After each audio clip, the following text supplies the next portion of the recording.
And welcome to Monday, February 26th, East China School Board Education Board meeting. If you would all please stand with me for a moment of silence and Pledge of Allegiance.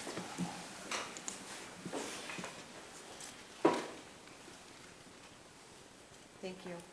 I pledge allegiance to the flag of the United States of America and to the republic for which it stands, one nation, under God, indivisible, with liberty and justice for all. Okay, well, welcome everybody. The first thing we need to do is, I need a motion to amend the agenda. Item 9C, we will be deleting from this evening's meeting, and he will be back next month. He's not feeling well tonight. So we could have a motion to delete information discussion items 9C. So moved. Support. Okay. Any comments or questions regarding that? Okay. All in favor, please signify by saying aye. Aye. Opposed? Okay, great, that carries. All right, next is our items of interest, recognition, and inquiry. Does the Board of Education members have anything they'd like to share this evening? No? No? Just tell everyone to vote, but I'm sure that's what our next meeting. I know, we all want to say vote. Okay, Mrs. Sibula? Thank you. Good evening. I just want to remind everyone to vote tomorrow. The East China School District Operating Mills renewal is on the ballot.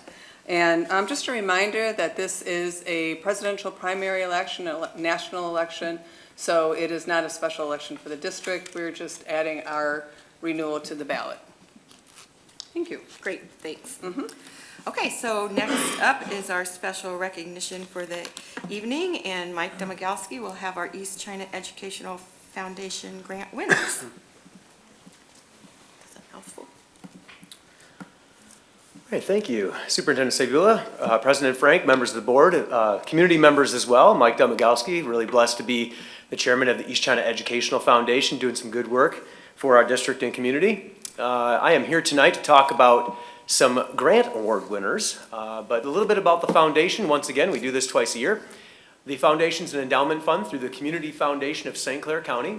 With these spring 2024, spring? Man, it's going fast, huh?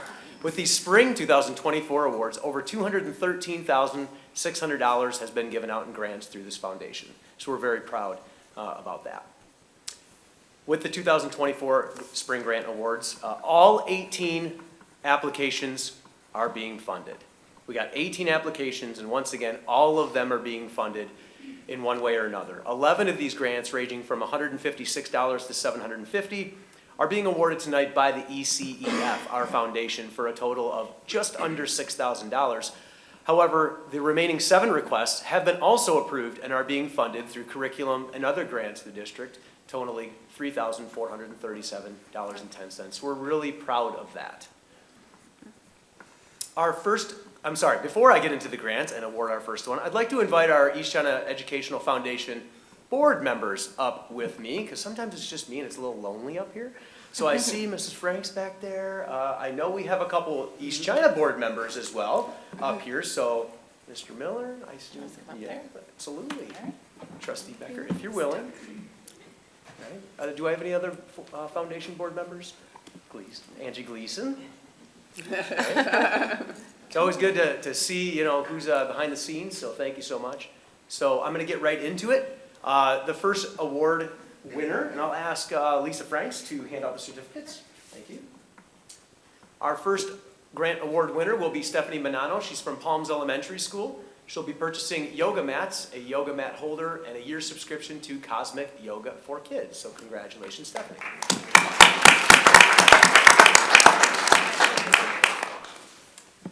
Emily Lodsinger from Pine River Elementary School. She'll be purchasing flexible seating for her classroom.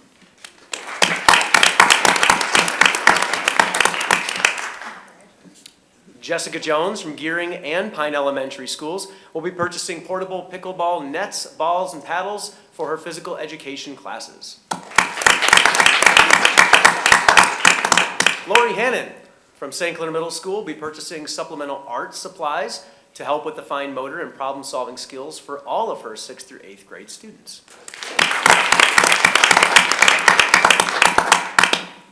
From Marine City Middle School, Barb Smith. She'll be using this grant along with money she has already raised to bring science alive to Marine City Middle School.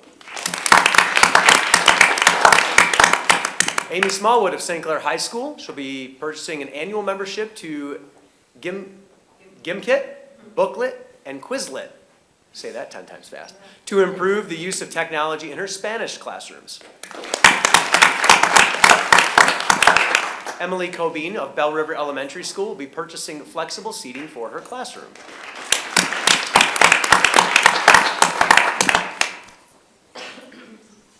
Marnie Williams from the Marine City campus. She'll be purchasing a freestanding display wall with wheels to be used to display art with all of her classes.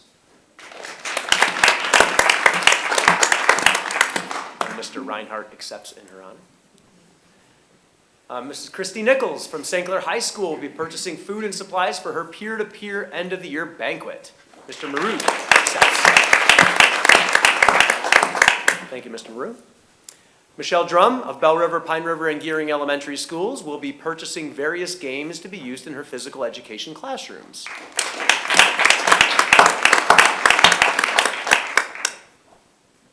Stephen Fox from Marine City High School will purchase a Yamaha Piccolo to be used for marching band. Thank you, Mr. Reinhardt, for accepting on Mr. Fox's behalf. And that is all the awards that I have to announce tonight. But once again, please keep an eye out for our 4 golf outing. This will come this summer, most likely in the beginning of August or around there or so. But keep an eye on that because we run multiple fundraisers each year. We just finished our Chili Heart 5K. You might have heard about that. That was a successful fundraiser. We also do the 4 golf outing, and we're excited about that as well. So keep your eyes out for that. So congratulations, 2024 spring grant recipients. If anyone watching this or hearing this would like to donate, you can make checks payable to the Community Foundation of St. Clair County, East China Educational Foundation, and send the checks right here to the superintendent's office on Meisner Road. So congratulations once again to our 2024 spring grant recipients. And if you guys want to get together, yep, right in front of the screen, that would be great. We don't have to hide anymore. Board members? Yeah. Board members? Sure.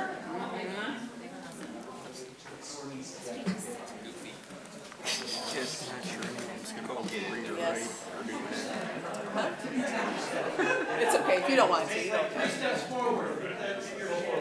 Those things are funded. You're not gonna get that shadow off of his side, he's too tall. Yep. Awesome.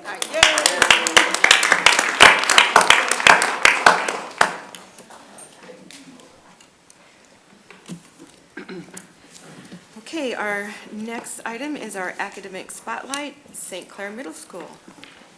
Danny Borsi.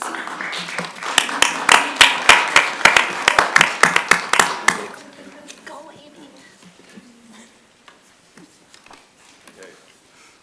Good afternoon, Board. Superintendent Cybula. My name is Denny Borzi, principal of St. Clair Middle School, and I'm proud to be here today to talk about some innovative programs that we've launched. I brought with me today 2 absolute rock star veteran teachers who have both been really instrumental in helping create and make sure our enrichment program is doing really, really well. And I brought 3 students to give their perspective. They were chosen by the staff to represent St. Clair Middle School and give their perspective on some of our innovative programming. So I'll start with our intervention program. We talk about this a lot with our staff, that we as teachers hold the responsibility that all students learn at high levels. And I think that we also recognize that in order to get all kids to reach high levels, students often need extra time outside of the classroom. And in order to facilitate that extra time, sometimes it's difficult for teachers to do that within the scheduled time. And that support also needs to be individualized to the kids and timely. So that's tough. We have 500 middle school kids. How do we individually meet all of their needs in a different area at a different time on a weekly basis, right? So I talk to my teachers a lot about these buckets, and that at some point of the day, of the week, of the year, every kid fits in one of these buckets. You could be doing really, really well in a math unit and you're in the advanced bucket, and you don't need a lot of extra time and support built in. But But I might be that same kid that's really struggling in a science unit and I don't get it yet. And I need that extra help from my science teacher specifically. So we talk about how do we give opportunities for all kids who fit in all of these buckets at all different times of the day and all different times of the year. And the best intervention programs provide individually timely support for all kids. So we've created this win opportunity. And within that, our teachers have the opportunity to create open and closed sessions. So for a closed session, I'm a teacher who has identified a small group of kids. And I've identified something that I know that this very small group of kids needs help with. It's targeted support. So I pull in 10 kids into a small group and I offer some corrective teaching. I say, hey, these kids didn't get it the first time. I saw that they were struggling in this particular skill and this particular lesson, so I'm going to pull them in and I'm going to schedule them into my WIN small group intervention. They're enclosed. Teachers also have the opportunity to create open sessions, and those are sessions that kids have the opportunity to advocate for themselves. So kids recognize, hey, I need help from my math teacher. I just need someone to go over this. I missed the test. I missed the homework. I was absent. So I have the opportunity to go sign up and see these teachers. So those are our two opportunities that we give kids within these WIN time intervention sessions, okay? So from a kid's perspective, there's two expectations. If I am a kid and I get pulled into a closed session, the expectation is I attend, right? The teacher identified that I have a specific need for support. I have to attend that session, okay? If I'm a student and I haven't been pulled by a teacher, I now have the opportunity to look at all of the offerings from all of the rest of the staff and say, hey, what do I need? What do I need to catch up on? What do I need? If I was absent, I can seek these things out, and we provide opportunities for kids to self-advocate and seek all that out. Seems simple, right? So essentially, our open sessions are for the advanced and proficient kids, and our closed sessions are for those kids that we identified that have specific needs. So on every Wednesday, this is an opportunity for our kids to advocate for themselves, and our ELA interventionist, Libby Cody, put this WIN tracker together. We have students work on this on Wednesday. It's a real simple way for kids to kind of reflect back on what they do need help in, so that they're very mindful of what their grades are, what their assignments are, how they're doing in their classes, so that they can kind of self-advocate and figure out what they need help in.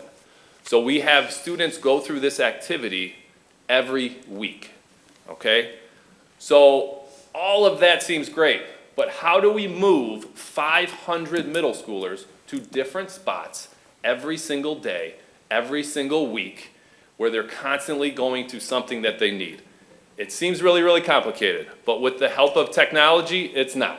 Makes it really, really simple. So we have instituted this software program called FlexiSchedule. So every week, our students log into FlexiSchedule, and they have an opportunity to pick where they're going. So this is an example of what a student's kind of life looks like for a week. So student number 1, they're probably an advanced student. So they signed up for Mr. McKiernan's study hall time. Because sometimes kids just need time, right? Sometimes we come home and your kid just needs time to do their homework. They have sports, they have activities, they have things that are happening. So students have the opportunity, if I'm an advanced student, student number 1 signed up for Mr. McKiernan, our PE teacher, his study hall session. It's a quiet place to work, it's a quiet place to get things done.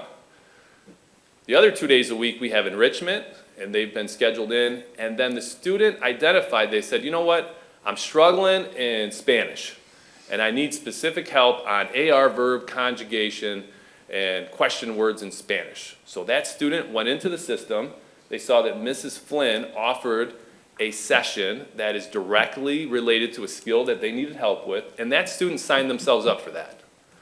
So now if we look at student number 2, they signed up for Mrs. Walton pre-algebra help, and they're working on solving y and graphing x and y-intercepts. So that student went into the system and they said, hey, I need help in this specific math thing, and they signed themselves up for that one.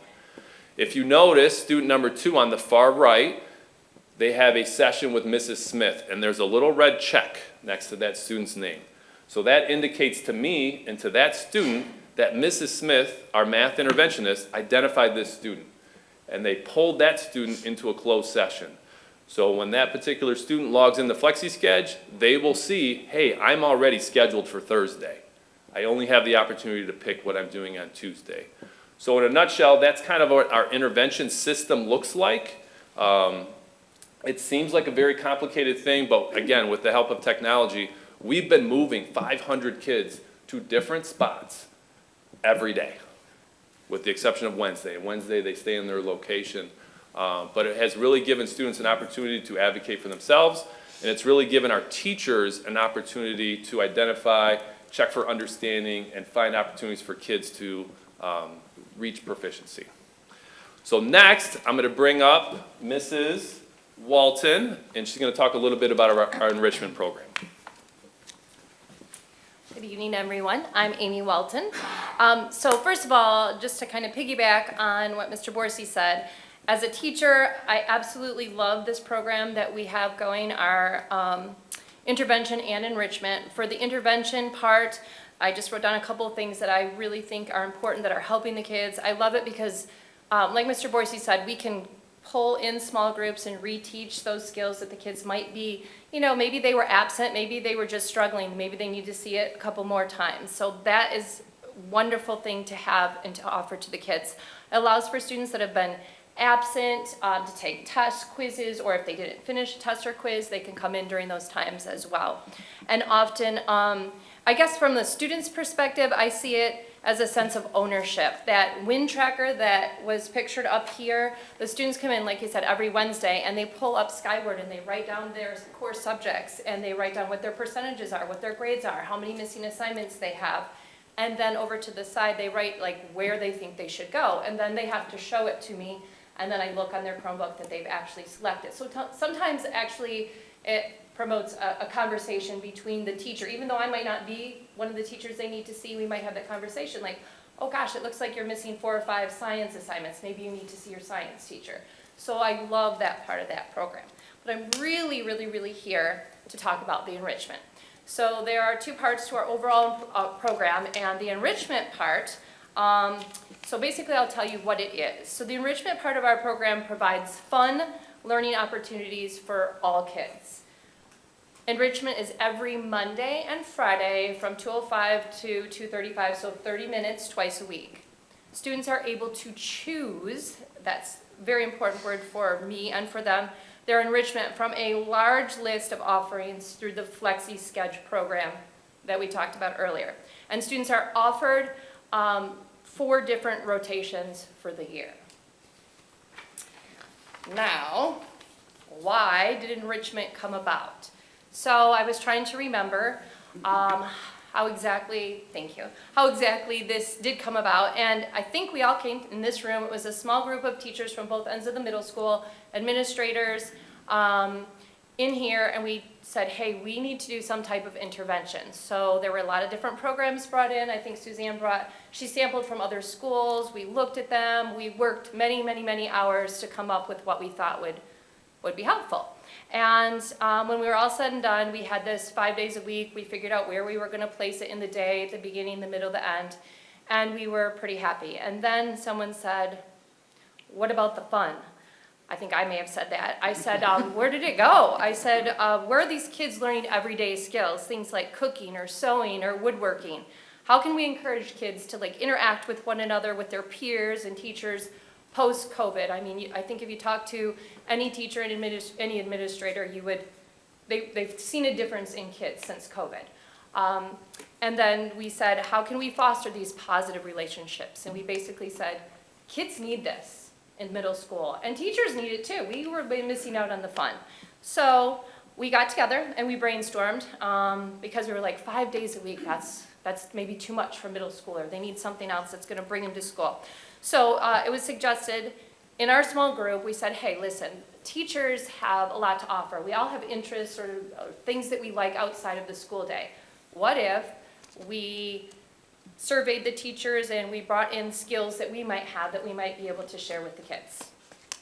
So We decided that, that was a work kind of in progress. When do we do it? So every Monday and Wednesday is when they get to do an enrichment program. I thought it was Monday, Friday. Monday, Friday, what did I do? You said Monday, that's Okay, okay. Monday, Friday, yes, every Monday, Friday. So we think the kids the kids love it, and the kids get to move around, and the kids, they need it in middle school. They're very active.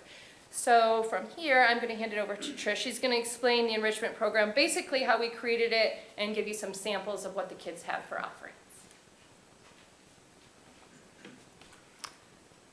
Okay, so I am Tricia Schweiger, and how we came about their enrichment choices was we first surveyed our staff and asked them, what are your interests? What are some hobbies that you have? Is there anything that you're good at that you would like to share with the kids?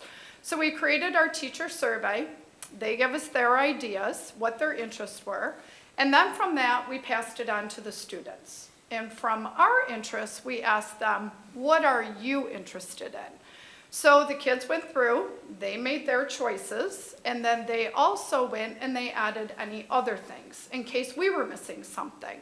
So from that, we compiled their choices, our choices, and then we said, okay, we made our final list, staff chose, now we're gonna have the kids sign up through FlexiSketch.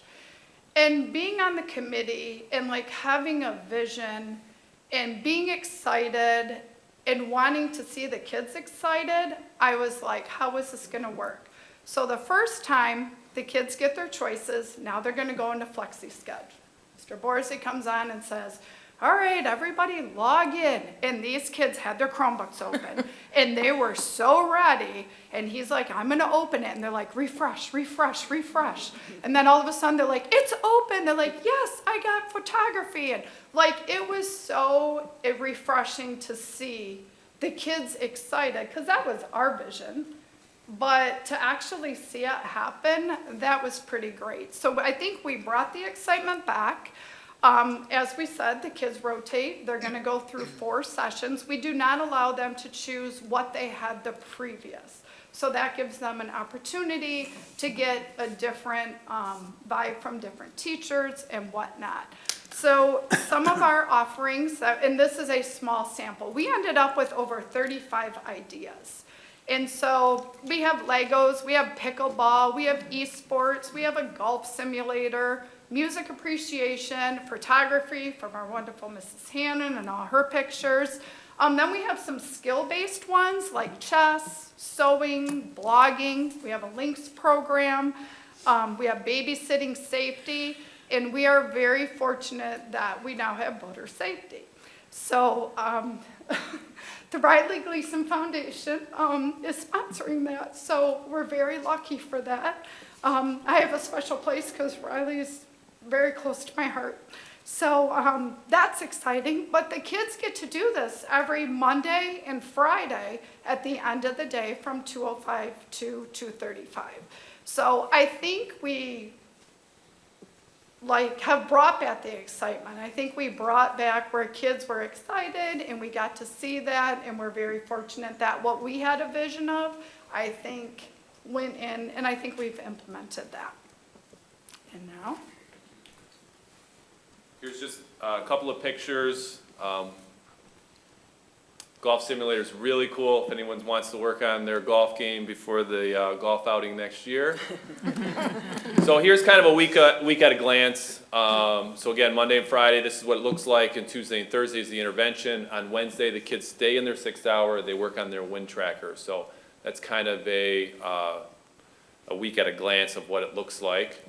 So we're going to hear from the experts, and this is, I'm going to be honest with you, this is a rookie principal mistake. If you are scheduling picture retakes, don't schedule it on Halloween, because some kids come, this is not Dwight from The Office, this is 8th grader Henry McNabb. He was Dwight from The Office on Halloween, but he is here today to give his experiences in links.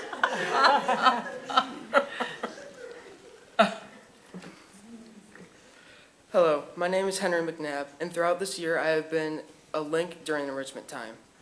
In links, we are paired with a student with learning disabilities, and we do activities with them. For the first 4-week session, we played games with our buddies, and for the second session, our buddies chose an enrichment they wanted to do. I accompanied my buddy to the Legos enrichment with Ms. Schweiger, and I have really enjoyed being able to help others and to connect and build relationships with students that have learning disabilities. Thank you, Henry. Next up is 7th grader Aurora Payne. Hi, my name is Aurora Payne, and my opinion on enrichment is that it's nice to have 2 days out of the week for a half hour to do what you want to do, something that you would enjoy doing, but at the same time you're still learning. And what's even more amazing is that you get to choose it, not the school. You get to choose what enrichment you want to enjoy and learn and talk with friends in. A class I chose, for example, was cooking with Miss Cameron. If you chose cooking, you get to learn how to make absolutely delicious food, and it could be something you enjoy. But you could also be horrible at cooking, so you learn how not to make horrible food. Thank you, Aurora. And last up, Avery Robbins, 6th grader.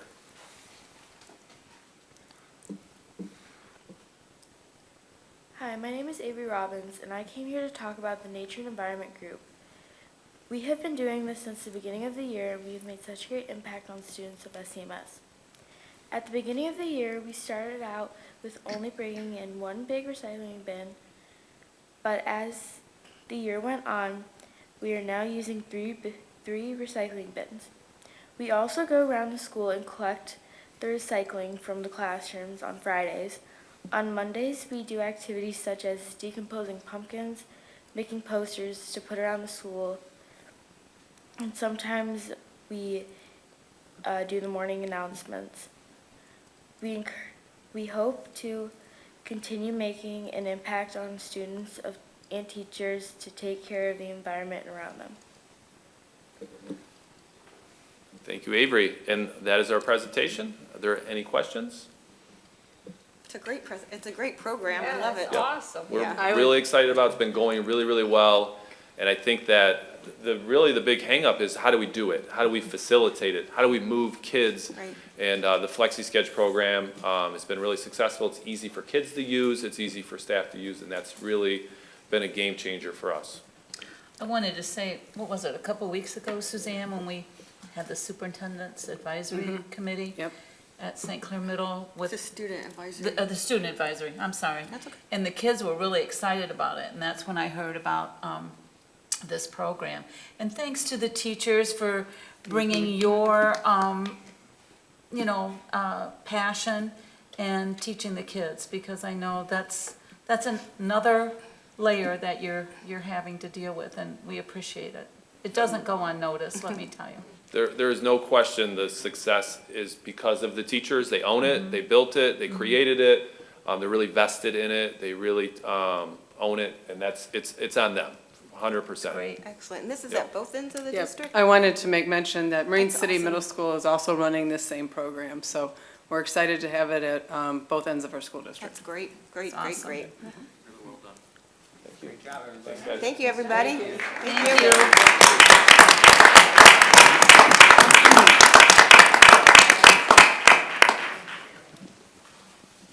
Okay, we'll take just a couple-minute recess so that anybody that was here for a special part of our meeting wants to leave, you can do that now.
Good evening. Can you hear me?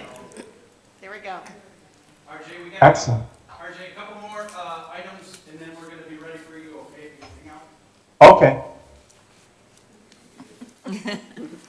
Okay, so we'll move on to our consent agenda. A motion is needed for the approval of minutes from our regular Board of Education meeting on January 22nd, our special Board of Education meeting on February 5th, the approval of payments of bills, financial statement, and schedule of investments. So moved. Support. Any comments or questions? All in favor, please signify by saying aye. Aye. Opposed? Okay, motion carries.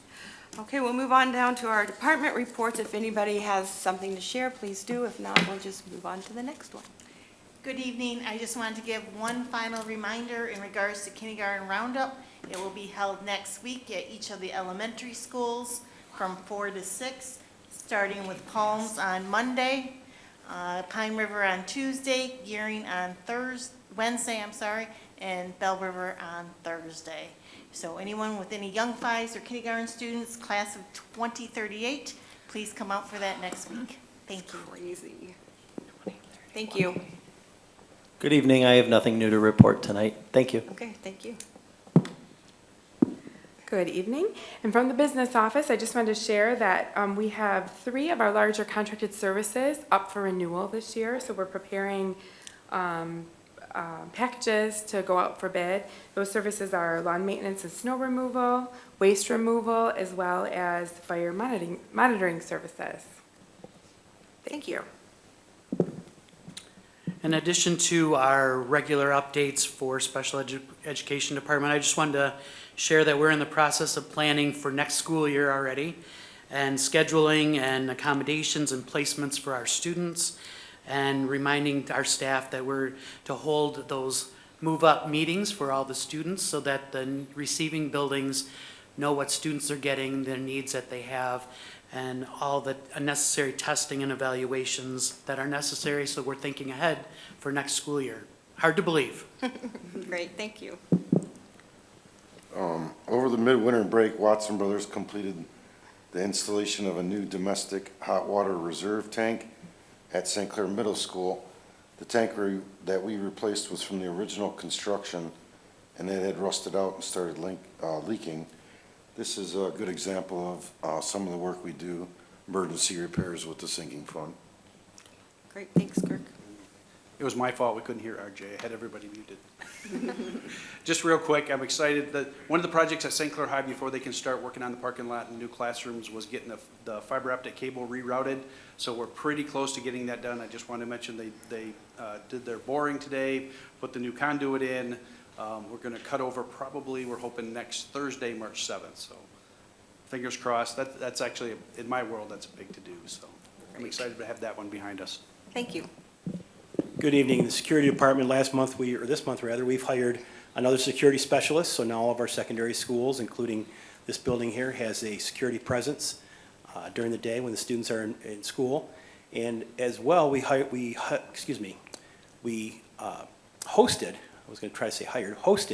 a meeting for all school resource officers throughout the county on Wednesday the 14th here in this building.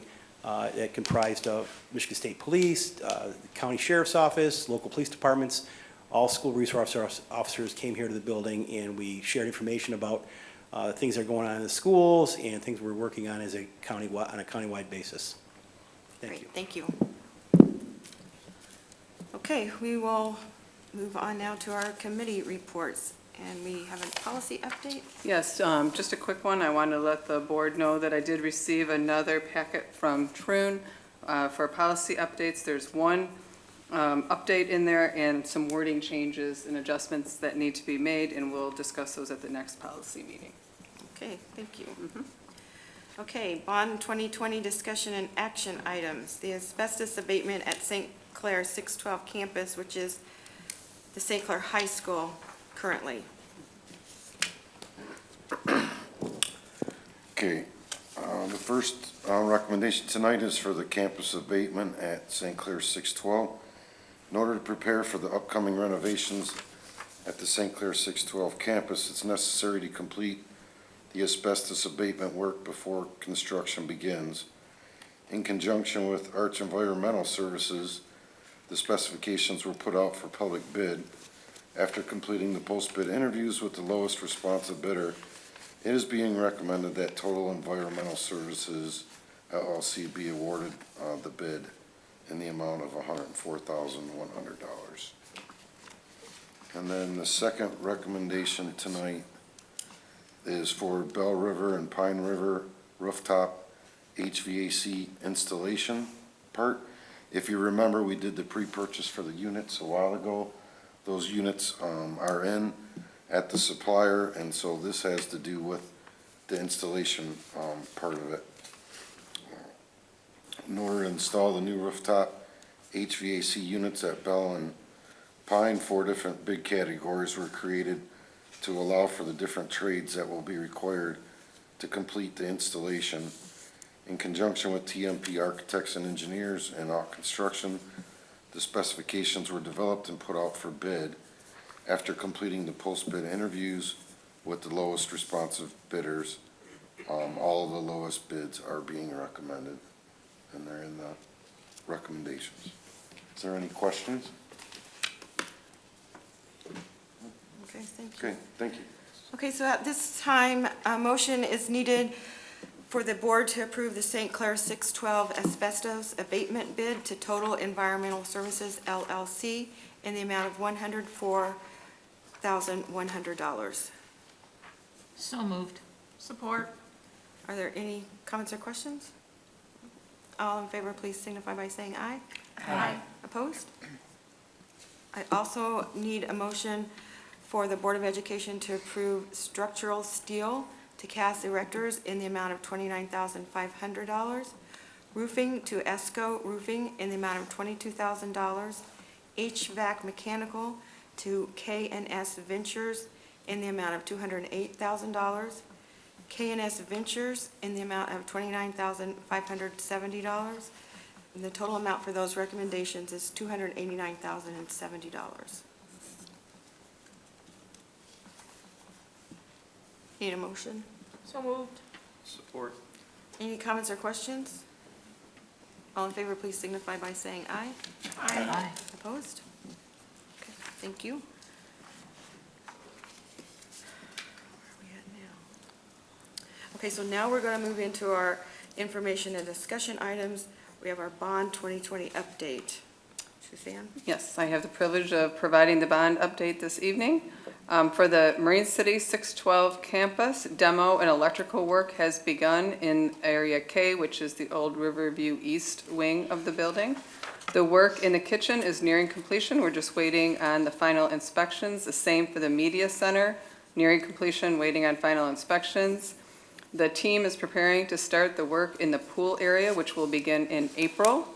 The punch list work is scheduled to take place over spring break in all areas of the building that is substantially complete. On the St. Clair 612 campus, the contractor pre-construction kickoff meeting was held last week. Last Thursday, the State of Michigan inspectors attended a walkthrough to review phasing and discuss project approach. Work began with tree removal at the classroom addition this past Saturday. Temporary fencing and security measures going in place early this week. Temporary sidewalk has been placed. The fiber optic conduit for relocation of the fiber has been installed, as Mr. Headley mentioned, and site work will begin soon. Pine River and Bell River, the rooftop unit replacements are delivered to the crane yard in Marysville. Bids for installation are up for approval tonight. Installation tentatively scheduled for spring break. Elementary schools design team is kicking off design for the upcoming work. And that is the bond update for this evening. Okay, thank you. Okay, so now we'll move into resolution authorizing the issuance and delegating the sale of bonds, and I believe that's where our guest speaker is joining in. I have the pleasure of introducing East China School District's financial advisor, RJ Naughton. RJ began his career in municipal finance in 1991. He's been with PFM since 2015, and he advises on new and refinancing bond issues and compiling and analyzing various debt structures. RJ has assisted with more than 2,500 Michigan mutual bonds and notes. And RJ is joining us virtually this evening to provide the information on our 2020 bond Series 2 sale. RJ? If you could hear us, go ahead. Thank you, Mrs. Gleason, and it's good to see you, Mrs. Cibola, and members of the board. Thank you for accommodating me virtually this evening. I'd like to give a presentation. I'm going to share my screen. And we're preparing for the second and last series of bonds from the 2020 voter authorization. Please let me know if I'm speaking too loud. No. Is the volume okay? Yep, real good. All right. So the second series was originally going to be planned to be issued last year, but however, the funds were not needed. So that's why we're preparing to sell and deliver the bonds this May. Here is a summary of the remaining authorization left after issuing the Series 1 in 2020. The voter authorized amount was 112.9 million, and the total proceeds that were treated like voter authorized principal was 80,258,717, which leaves the remaining 32,641,283. The exact amount to be issued in 2024 depends on market conditions at the time of sale, but it will not exceed 32,641,000. This is the estimate, and I have a further detail on that in the next page. The current estimate is this next series of bonds would be 30,185,000. On this slide, we have the estimated coupons and yields. It's approximately current market rates. And because the coupons are higher than the yields, the bonds are issued with a premium, similar to the first series of bonds. What that means is that the bond purchaser is willing to pay an amount above the principal amount for the bonds. And that is the premium. And part of that premium is treated like voter authorized principal. And that's why the actual dollar amount of the bonds issued is going to be totaling less than the 112.9 million authorized by the voters. In this calculation, the amount of the premium is just over $3.2 million. And actually it's 2,577,811. And we're allowed to subtract from that the underwriter's fee, which is estimated at 122,249. So the sum of those is 2,455,000. So of the remaining 32,641,000, we could subtract in this example 2,455,000, which is treated like voter authorized principal, to get to the par amount of 30,185,000. Of course, that could change on the day of sale, which is scheduled for May 2nd, and that is when interest rates are going to be set for the bonds. They will be fixed interest rate bonds, just like the first series. So that's just an example of how premium is calculated. Next, we have the projected millage. Each year, when we get the new taxable value at the end of May, or beginning of June, we calculate the debt levy that is needed to cover the bond payments for the upcoming November and the following year's May payment, because the district is on a July levy. The 2022 levy was 2.84 mils. Since the second series was not issued last year, the 2023 levy was reduced to 1.74 mils. That was a 1.1 mil decrease. The estimated debt levy with the 2024 bonds is 2.24, which happens to be a 0.5 mil increase from the 2023 levy and a 0.6 mil decrease from the 2022 levy. So the actual debt levy's decreasing from what we had planned originally to remain at 2.84. And this is because the taxable value growth last year was 7.9%. And the taxable value growth estimated for 2024 is estimated to be over 5.3%. That's just an estimate. We'll find that out at the end of May. And at that time, we would actually set the debt levy. It's estimated to be 2.24. So that's the good news. The debt levy is projected to be lower than the 2.84 mils originally planned. And because interest rates are lower, we're estimating interest rate currently at 4.05%, which is lower than the 4.5% that was estimated at the time the ballot was prepared. For that reason, we're able to amortize more principal in the early years, and we're projected at that highest millage for maybe 3 years, and then the millage is going to continue to decrease. This is all projected. It won't be set until the interest rate for the bonds are set at the beginning of May, and when the taxable value is actually released for 2024 at the end of May, and debt levy set either at the end of May or beginning of June. This series of bonds is 24 years. The first series of bonds was 28 years. So this series of bonds has the same last bond payment as the first series, which is 2048. So we're going to move on to the next steps, and that is that Stiefel, the brokerage firm that the district is working with for this series, prepared a timeline of events.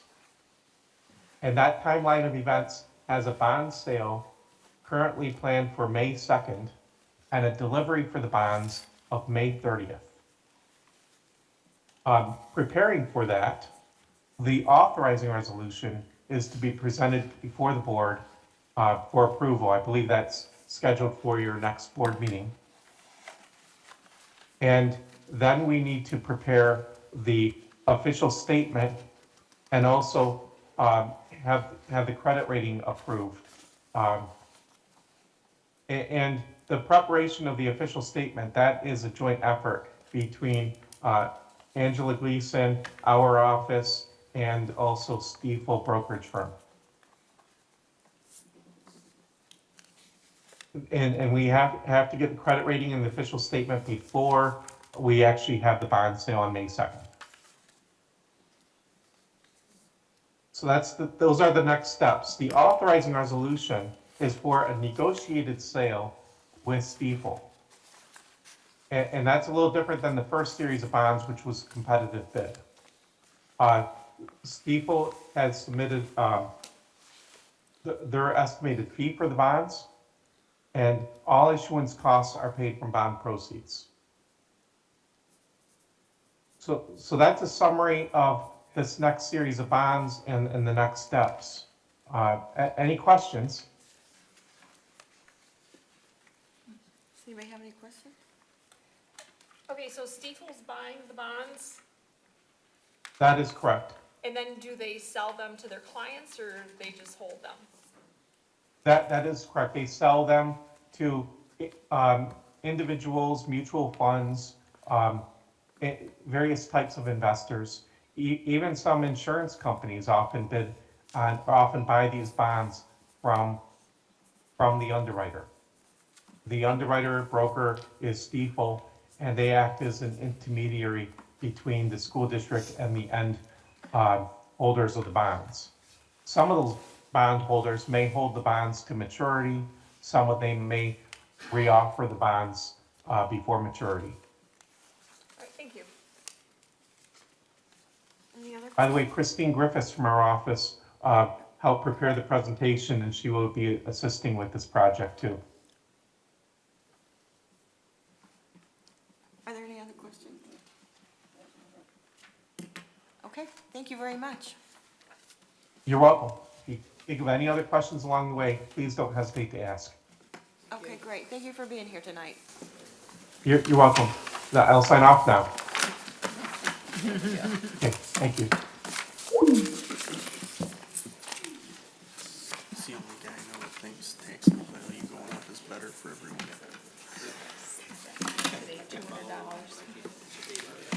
Okay, so at this time, a motion is needed for the Board of Education to go into closed session pursuant to Section 8B of the Open Meetings Act, Act 267 of 1976, board discussion connected to the discipline of a student. So moved. Support. Any comments or questions? Okay, all in favor, please signify by saying aye. Aye. Opposed? Okay, so at this time, we are in closed session, and when we return, we will pick up with item 11.